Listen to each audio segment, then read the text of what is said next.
চলছে জ্বালানি তেলের ভোগান্তি। সিঙ্গাপুর থেকে চট্টগ্রাম বন্দরে ২৭,০০০ টন ডিজেলের জাহাজ রাতে পৌঁছবে আরেকটি। হামে ঢাকা, ময়মনসিংহ, চট্টগ্রামে ৩ শিশুর মৃত্যু। সিলেট সহ কয়েক জায়গায় শঙ্কাজনক পরিস্থিতি। সঠিক চিকিৎসায় সুস্থও হচ্ছে অনেকে। চাল, ডাল, মাছ, মাংস সহ নিত্যপণ্যের দামে বাজারে অস্থিরতা। ক্রেতা বিক্রেতা উভয়েরই হাঁসফাঁস অবস্থা। নানা জিজ্ঞাসা।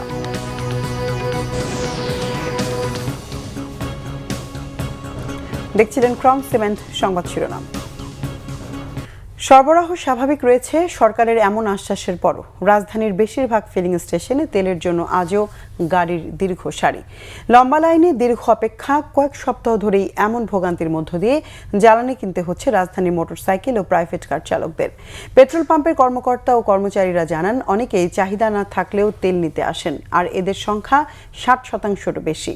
প্যানিক বাই না কমলে এমন ভোগান্তি কমবে না বলেও জানান তারা। সরেজমিনে এমন অভিযোগের সত্যতাও মিললে অনেকের অভিযোগ, চাহিদা মতো তেল না পাওয়ার কারণে বারবার তেল নিতে হয় তাদের। দীর্ঘ 2 ঘন্টার মতো সিরিয়াল আছে। সিঙ্গাপুর থেকে ২৭,০০০ টন ডিজেলের একটি চালান নিয়ে চট্টগ্রাম বন্দরের বহির্নোঙরে পৌঁছেছে ইয়ানজিহে নামের একটি জাহাজ। চট্টগ্রাম বন্দর কর্তৃপক্ষের সদস্য হারবার ও মেশিন কমোডর আমিন আবদুল্লাহ বিষয়টি নিশ্চিত করে জানান, জাহাজটি বর্তমানে ডলফিন জেটিতে বার্থিংয়ের অপেক্ষায় আছে এবং অগ্রাধিকার ভিত্তিতে বার্থিং দেওয়া হবে। এছাড়া আজ রাতে শানগ্যাং ফা জিয়ান নামে আরও একটি জাহাজ জ্বালানি তেল নিয়ে বন্দরে আসার কথা রয়েছে। সবকিছু ঠিক থাকলে কাল এলএনজি নিয়ে আরও একটি জাহাজ বন্দরে পৌঁছবে। বন্দর কর্তৃপক্ষের তথ্য অনুযায়ী এর আগে মার্চ মাসে বিভিন্ন প্রকার জ্বালানি নিয়ে মোট ৩৩টি জাহাজ চট্টগ্রাম বন্দরে ভেড়ে। এর মধ্যে 15টি জাহাজ বিভিন্ন ধরনের জ্বালানি তেল, 8টি এলএনজি এবং 9টি এলপিজি নিয়ে বন্দরে এসেছে।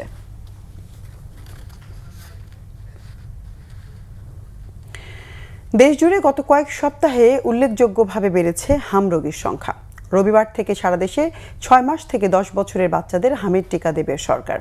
গত একদিনে রাজধানীর সংক্রামক ব্যাধি হাসপাতালে হামে আক্রান্ত এক শিশুর মৃত্যু হয়েছে। রাজধানীর মহাখালী সংক্রামক ব্যাধি হাসপাতালে হাম আক্রান্ত রোগীর অধিকাংশই শিশু। হাসপাতালের বহির্বিভাগ থেকে শুরু করে ওয়ার্ড সবখানেই রোগীর ভিড়। সিট না পেয়ে বারান্দার মেঝেতে চলছে অনেক শিশুর চিকিৎসা। হাসপাতালটিতে চিকিৎসাধীন শিশুদের অনেকের বয়স 9 মাসের নিচে। যারা একেবারেই টিকা বঞ্চিত বা অসম্পূর্ণ টিকা নিয়েছে তাদের মধ্যেই সংক্রমণ বেশি। জনস্বাস্থ্য বিশেষজ্ঞরা জানান, হাম অত্যন্ত সংক্রামক রোগ যা হাঁচি কাশির মাধ্যমে দ্রুত ছড়িয়ে পড়ে। শুরুতে জ্বর, কাশি, চোখ লাল হওয়া, এরপর শরীরে লালচে ফুসকুড়ি দেখা দেয়। অনেক ক্ষেত্রে জটিলতাও তৈরি হতে পারে। হাম প্রতিরোধের অভিভাবকদের নির্ধারিত কর্মসূচি অনুযায়ী শিশুদের টিকা নিশ্চিত করার পরামর্শ তাদের। ময়মনসিংহ, চট্টগ্রাম, সিলেট সহ দেশের বিভিন্ন জায়গায় আশঙ্কাজনক হারে বাড়ছে হামে আক্রান্ত শিশুর সংখ্যা। মারাও গেছে কয়েকটি শিশু, তবে সঠিক চিকিৎসার মাধ্যমে সুস্থ হয়ে বাড়ি ফিরছেন অনেকেই। ময়মনসিংহ মেডিকেল কলেজে হাম আক্রান্ত হয়ে আরও এক শিশুর মৃত্যু হয়েছে। এ নিয়ে হাম আক্রান্ত হয়ে 6 শিশুর মৃত্যু হয়েছে জেলাটিতে। গত 24 ঘন্টায় নতুন করে 9 জন ভর্তি হয়েছে। আক্রান্ত 67 শিশুকে মেডিকেল থেকে চিকিৎসাও দেওয়া হয়েছে। অন্যদিকে চট্টগ্রাম মেডিকেল কলেজ হাসপাতালে হামের উপসর্গ নিয়ে সাফওয়ান নামের 9 মাসের এক শিশুর মৃত্যু হয়েছে। নমুনা পরীক্ষার ফলাফলের পর শিশুটির মৃত্যু হামে হয়েছে কিনা তা নিশ্চিতভাবে জানা যাবে বলে জানিয়েছেন জেলা সিভিল সার্জন। নগরীর সরকারি বেসরকারি বিভিন্ন হাসপাতালে 24 ঘন্টায় হামের উপসর্গ নিয়ে আরও 17 শিশু ভর্তি হয়েছে। এদিকে সিলেটে হামে আক্রান্ত শিশুর সংখ্যা বাড়ায় নড়ে চড়ে বসেছে স্থানীয় স্বাস্থ্য বিভাগ। বিশেষায়িত হাম আইসোলেশন কেন্দ্র শহীদ শামসুদ্দিন আহমেদ হাসপাতালে রোগীর চাপ ক্রমেই বাড়ছে। সর্বশেষ তথ্য অনুযায়ী হাসপাতালে 2টি আইসোলেশন ওয়ার্ডে 41 জন হাম আক্রান্ত রোগী চিকিৎসাধীন রয়েছেন। নিত্যপণ্যের চড়া দামে রাজধানীর বাজারে এক ধরনের অস্থিরতা। ঈদের আনন্দ শেষ হতে না হতেই নিত্যপণ্যের দাম বাড়ায় ধাক্কায় সাধারণ মানুষের হাঁসফাঁস অবস্থা।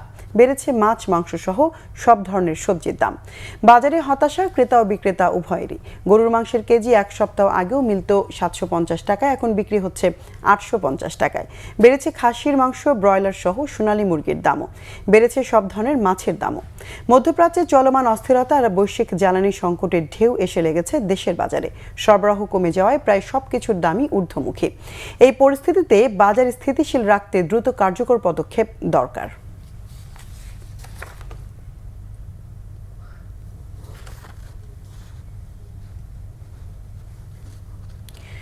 বিএনপি জুলাই সনদ বাস্তবায়নের পক্ষে অবস্থান নেয় বিরোধী দল নানা ইস্যু তৈরি করছে।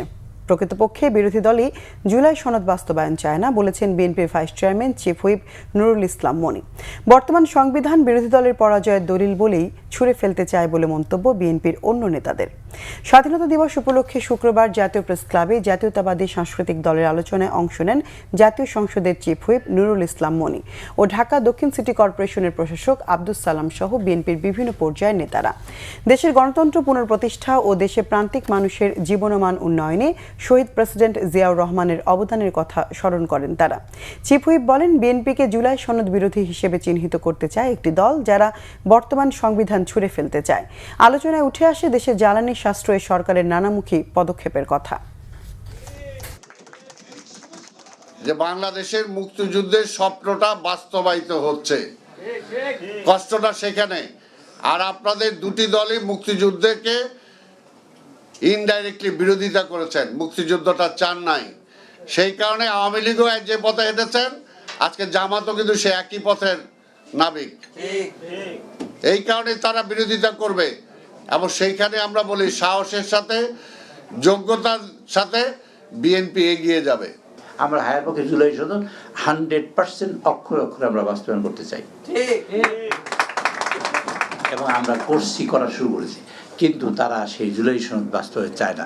ভাইবটা তুলেছে বিএনপি জুলাই সনদের বিপক্ষে, ঠিক কিনা বলেন? জুলাই সনদের বিপক্ষে বিএনপি, জুলাই সনদের বিপক্ষে বিএনপি না, জুলাই সনদের পক্ষে। আমরা ভিন্ন মত ওখানে পোষণ করেছি এবং ভিন্ন মত আমরা লিখে আসছি ওখানে, কিন্তু জুলাই সনদের মধ্যে যেটা আমাদের সামনে তুলে ধরা হয়েছে তার মধ্যে ভিন্ন মতের কোনো কথা বলা নাই। সিরাজগঞ্জের নলকায় বাস নিয়ন্ত্রণ হারিয়ে ব্রিজের রেলিং সঙ্গে ধাক্কা লেগে চালক সহ 3 জন নিহত হয়েছেন। এ ঘটনায় আহত হয়েছে অন্তত 10 জন। যমুনা সেতু পশ্চিম থানার ওসি মোহাম্মদ আমিরুল ইসলাম জানান, শুক্রবার সকাল 11টার দিকে রংপুর থেকে ময়মনসিংহগামী বুশরা পরিবহনের একটি বাস হোরগাতি ব্রিজের ওপর এসে নিয়ন্ত্রণ হারিয়ে ফেলে। এ সময় বাসটি ব্রিজের রেলিংয়ের সঙ্গে লেগে দুমড়ে মুচড়ে যায়। এতে ঘটনাস্থলেই চালক সহ 2 জন মারা যান। খবর পেয়ে পুলিশ ও স্থানীয়রা আহতদের উদ্ধার করে Shaheed M Mansur Ali medical college হাসপাতালে নেয়ার পর আরও একজনের মৃত্যু হয়।